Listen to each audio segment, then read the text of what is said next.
We'll start with the 20th, and I want you to tell me about this, because I think we've talked about this before, but I do not remember this. And it was these. I only knew. I got very confused when I saw that. Right, if you first look at it, if no one told you what that is, you'd be like, I don't really know what I'm looking at. But basically, in Japan, they brought out a thing called Happy Mario, and for the 20th anniversary in Japan, these are basically Game Boy Advance games, but they're basically the ROM of the original Famicom games on Game Boy Advance games. But it's got the same box art as a Japanese Famicom game. So cool. It's such a cool. Is it the full set? You get that. That's the full set, I think. And basically, you've got the outer side casing, which is like the transparent, like the not perspex, the thin plastic stuff. Yeah, plastic. Yeah. And then instantly you would undo that, and then you pull out a miniature box, which is basically a miniature-sized version of the Famicom games. And each of them stickers, you can't see it well in a picture, but it says on it Happy Mario. They called it Happy Mario. Very strange translation for it, but basically, and all it is, because we actually got them over here, but we called them the NES Classics. Mike's got one of those. What? Oh, they're good. I did see some in Japan, but at the time, I didn't know what they were, and I didn't bother checking them. And I thought, well, they look. I thought they were like a little display, like gacha machine thing. Or yeah, something that's it. Yeah, it didn't seem right. So, and also, you can't see in the pictures, but the games themselves are like a dark maroon type color. Is it maroon? Like a dark wine, red winey color. Like a burgundy, kind of like the top of the box. Burgundy. Yeah, sorry. And it had that on like 2 different color versions on it. So essentially, what you were getting is you get to play the Famicom or NES versions of the games on Game Boy Advance, just as they are. There's no features. There's nothing special. It's just literally playing them games on Game Boy Advance.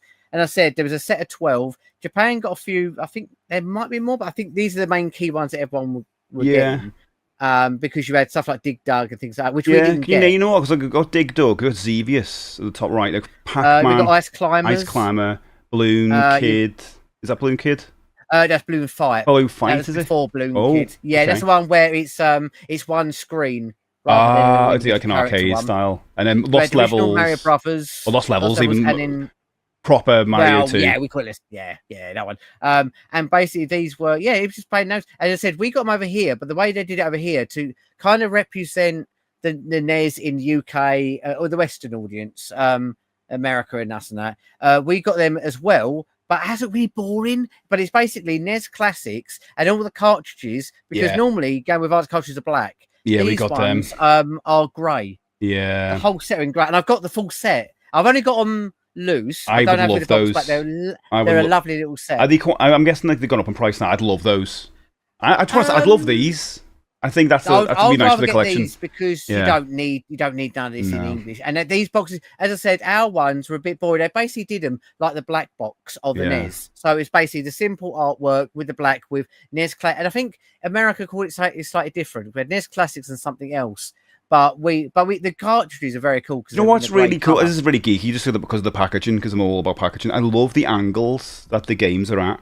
With it in the box, kind of a quirky angle. They could have put it straight, couldn't they? But no, it kind of makes it a bit more fun to look at. And I love they kept the orientation of the game, like Mario 2's got the corner portrait look as well.